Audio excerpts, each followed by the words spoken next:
भारत माता की। भारत माता की।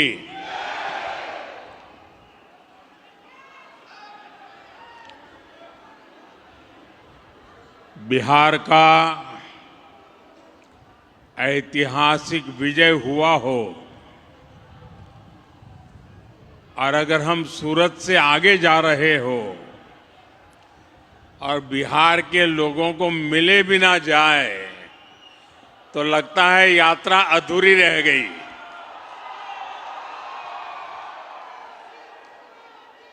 और इसलिए गुजरात में रहने वाले और खास करके सूरत में रहने वाले मेरे बिहारी भाइयों का हक बनता है और इसलिए मेरी स्वाभाविक जिम्मेवारी भी बनती है कि आप लोगों के बीच आकर के इस विजयोत्सव की कुछ पल का मैं भी हिस्सा बनूं। अचानक कार्यक्रम बन गया।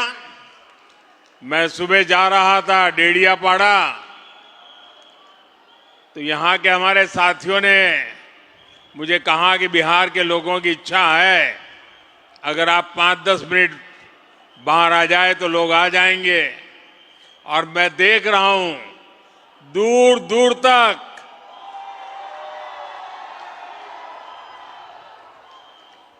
काफी मात्रा में लोग बाहर भी दिखते हैं। साथियों, आप भी जानते हैं, बिहार के लोग भी जानते हैं, हम वो पार्टी हैं। जब हम गुजरात में मुख्यमंत्री के रूप में आपने मुझे काम दिया था तब भी हमारा एक मंत्र था कि भारत के विकास के लिए गुजरात का विकास। हमारी मूलभूत सोच रही है ये हमारा देश नेशन फर्स्ट। और इसलिए काम भले गुजरात में करते थे, काम भले गुजरात की जिम्मेवारी को निभाने का था, लेकिन गुजरात का विकास भी भारत के विकास के लिए। यही मंत्र हमारे लिए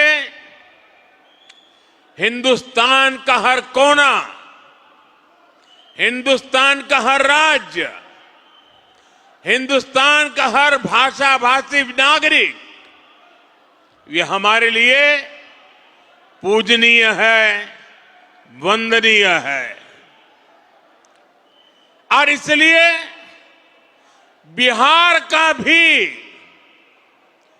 गौरव करना, बिहार के सामर्थ्य का स्वीकार करना, ये हमारे लिए बहुत सहज बात है। और मैं सूरत के मीडिया के लोगों को कहूंगा कि वे लोग थोड़ा रिसर्च करेंगे तो उनके अखबारों में एक चीज छपी हुई है। जब बिहार के 100 साल हुए तो बिहार में तो उसका जश्न होना बहुत स्वाभाविक था, लेकिन बिहार के बाहर हमने गुजरात में बिहार के 100 साल आन बान शान के साथ मनाए थे। इतना ही नहीं, हमने बिहार के भिन्न भिन्न क्षेत्रों में जिन्होंने प्रगति की थी, जिन्होंने बिहार की विकास यात्रा में योगदान किया था, ऐसे भिन्न भिन्न क्षेत्र के 100 लोगों को सूरत में बुला करके उनका सार्वजनिक सम्मान किया था। क्योंकि बिहार की वो टैलेंट बिहार का वो सामर्थ्य,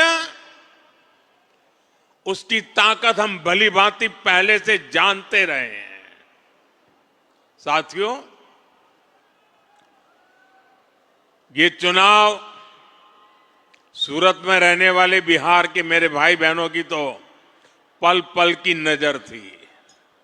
और मैंने देखा है कि बिहार के लोगों को राजनीति समझानी नहीं पड़ती है।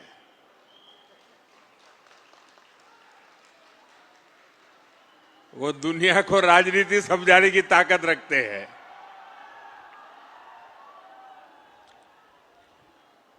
देखिए, इस चुनाव में एनडीए गठबंधन जो विजयी हुआ है और महागठबंधन जो पराजित हुआ है, उन दोनों के बीच में 10% जितने वोट का फर्क है। 10%, ये बहुत बड़ी बात है जी। यानी सामान्य मतदाता ने एक तरफा, और मुद्दा क्या? विकास। आज बिहार के अंदर विकास के प्रति जो ललक है, हर जगह पे महसूस होती थी। और मैंने देखा था, जब कोविड के समय देश भर से हमारे श्रमिक भाई बहन मुसीबत में थे, लॉकडाउन था, पैदल चल चल करके अपने वतन की ओर जा रहे थे।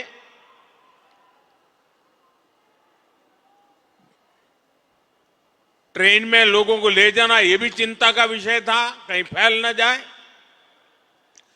लेकिन मुझे एक बार वीडियो कॉन्फ्रेंस से बिहार के लोगों से बात करने का मौका मिला, और जो उन्होंने मुझे बताया वो बड़ा मेरे लिए सुखद था। वे पैदल गए थे, कई लंबे लंबे समय तक पैदल चले, कहीं व्हीकल मिला फिर पैदल गए। कुछ लोगों ने वहां जाकर के इस समय का उपयोग करके कोई न कोई व्यवसाय शुरू किया। और जब मेरी उनसे वीडियो कॉन्फ्रेंस से बात हुई तो मैं हैरान था कि इतने कम समय में उन्होंने इतनी प्रगति कर दी थी। तो उन्होंने कहा, कोविड हमारे लिए तो आशीर्वाद बन गया। बोले, अब हम तो किसी राज्य में वापस नहीं जाएंगे, हम तो यहीं रहेंगे। ये बिहार के लोगों की ताकत है। और वही बिहार आज दुनिया भर में छाया हुआ है। दुनिया में कहीं जाइए, बिहार की टैलेंट आपको नजर आएगी। और ऐसा बिहार अब विकास में नई ऊंचाई को प्राप्त करने का मिजाज दिखा रहा है। इस चुनाव में उस मिजाज के दर्शन हुए हैं। बिहार की माताएं बहनें और बिहार के नौजवान, महिला युवा, ये एक ऐसा माई कॉम्बिनेशन बना है जिसने आने वाले अनेक दशकों की राजनीति का नींव मजबूत कर दी है दोस्तों। और जो राजनीति का भेषु लोग हैं, जो राजनीति पर विवेचना करते हैं, उनको कई महीने लगने वाले हैं बिहार के चुनाव नतीजों का क्या क्या प्रभाव होने वाला है इसका एनालिसिस करने में। और मैं साफ मानता हूं, हिंदुस्तान की राजनीति में इस चुनाव में आपने देखा होगा, पिछले 2 साल से बिहार में ये जमानती नेता जो जमानत पर घूम रहे हैं, वे बिहार में जा जाकर के जातिवाद का भाषण देते रहते थे। और उनसे जितनी ताकत थी, उन्होंने जातिवाद का जहर फैलाने की थी।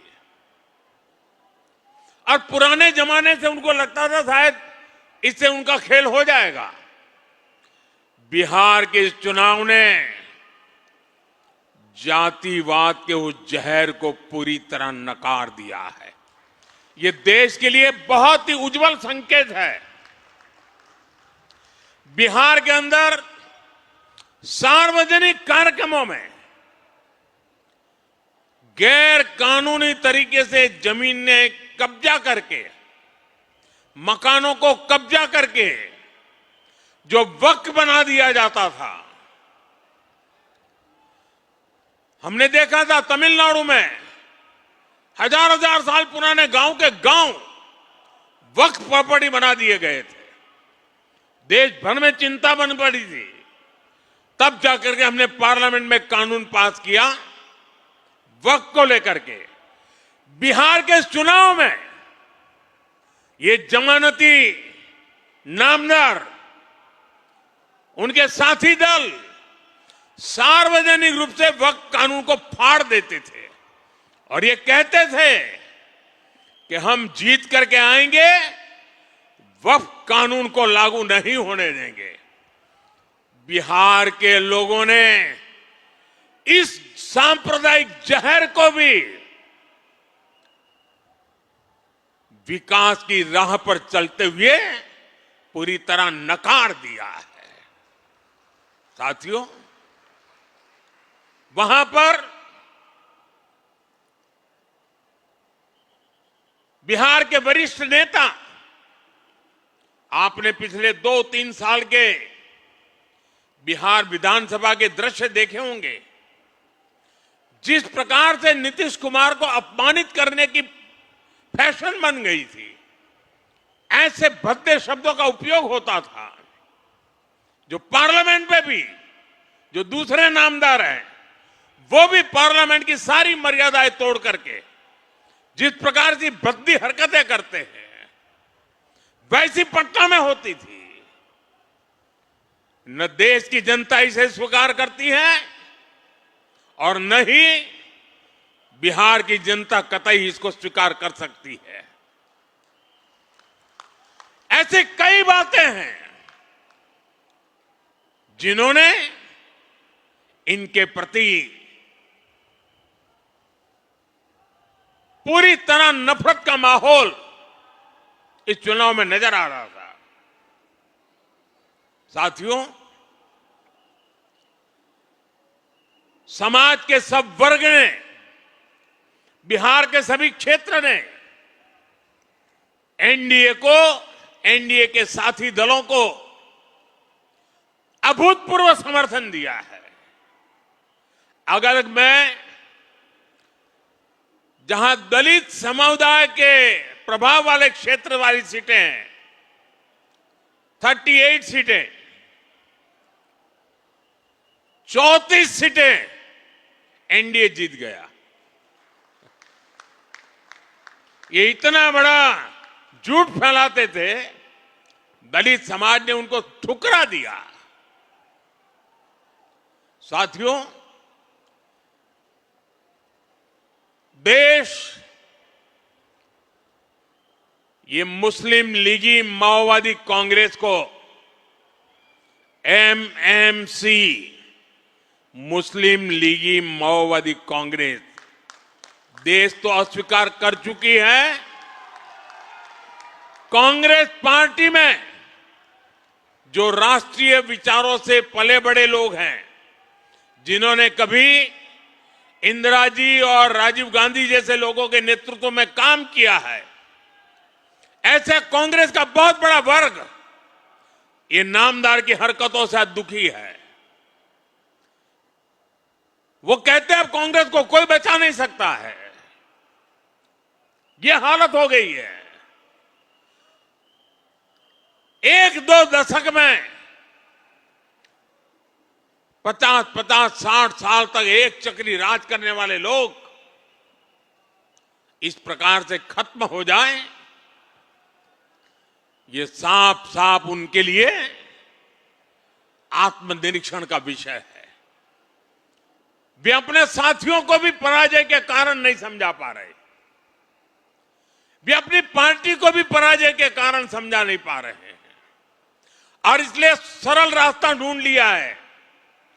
कभी ईवीएम हरा देता है, कभी इलेक्शन कमीशन हरा देता है, कभी मतदाता सूची का शुद्धिकरण हरा देता है। एक ऐसी बहानेबाजी उन्होंने खोज ली है। वो बहानेबाजी खुद को तो शायद कुछ दिन ठीक रखेगी, लंबे अरसे तक उनकी कैडर को स्वीकार्य नहीं होगा। मुझे मालूम है, पार्लियामेंट में जब युवा कांग्रेस के सांसद मिलते हैं, जो फर्स्ट टाइम कांग्रेस के सांसद है या उनके इंडिया अलायंस के सांसद है, वो मिलते हो कहते हैं साहब क्या करें, हमारी तो कैरियर खत्म हो रही। मैंने कहा क्या हुआ? बोले हमें संसद में बोलने का अवसर ही नहीं मिल रहा है, हर बार संसद को ताला लगा दो, यही करते रहते हैं। वो अपने क्षेत्र में जवाब नहीं दे पा रहे हैं। वो कह रहे अगर हम हमारे क्षेत्र के विषयों को संसद में नहीं उठाएंगे तो दोबारा हमें कौन भेजेगा? पूरा युवा वर्ग कांग्रेस का जो पहली बार पार्लियामेंट में आया है, वे अपने भविष्य को लेकर के चिंतित हो गया है। साथियों, ऐसी स्थिति में हमारी जिम्मेवारी और बढ़ जाती है। हमें विकास की नई ऊंचाइयों को पार करना है। हमें विकसित भारत के संकल्प को पूरा करके रहना है। दोस्तों, मैं जानता हूं स्वदेशी उनके मुंह से नहीं निकलता है, आत्मनिर्भर भारत उनके मुंह से नहीं निकलता है, विकसित भारत बनना चाहिए वो नहीं निकलता है, क्योंकि उनकी प्राथमिकता ही यह देश नहीं है, ये देश के लोग नहीं है, ये देश के लोगों का भविष्य नहीं है। मैं नौजवान साथियों को कहना चाहता हूं, जिनकी सोच युवाओं के उत्कर्ष के लिए नहीं हो सकती है, उनको युवा कभी स्वीकार नहीं कर सकता है। और इसलिए साथियों, बिहार के चुनाव नतीजे हिंदुस्तान की राजनीति के अत्यंत महत्वपूर्ण नतीजे हैं। और मैंने कल भी कहा था कि लोकसभा के चुनाव के बाद जितने राज्यों में चुनाव हुए, सब जगह पे उनकी हालत खराब है। 5 या 6 राज्यों में चुनाव हुए, उन सबके कुल मिला के कांग्रेस को जो एमएलए मिले हैं, उससे ज्यादा कल हमें अकेले बिहार में मिले हैं। ये हाल है। लेकिन साथियों, हर विजय हमारे लिए जिम्मेवारी लेकर के आता है। हर विजय हमें कुछ ज्यादा देश के लिए करने की प्रेरणा देता है। हर विजय जन सामान्य के साथ जुड़ने की हमें प्रेरणा देता है। इस मंत्र को लेकर के हमें चलना है। आज जनजातीय गौरव दिवस है। भगवान बिरसा मुंडा की 150 वर्ष हुए हैं। आज उनकी जन्म जयंती है। हम सब के लिए ये जनजातीय गौरव दिवस भी उतना ही महत्वपूर्ण है। आज जो शानदार कार्यक्रम डेढ़ियापाड़ा में मुझे करने का अवसर मिला, इस महत्वपूर्ण अवसर में उसको भागीदार होने का मुझे अवसर मिला, और अभी सूरत के लोगों के दर्शन करने का अवसर मिला। ये मेरे लिए सौभाग्य की बात है। मेरे साथ बोलिए, भारत माता की, भारत माता की, भारत माता की। वंदे वंदे वंदे वंदे वंदे वंदे। बहुत बहुत धन्यवाद।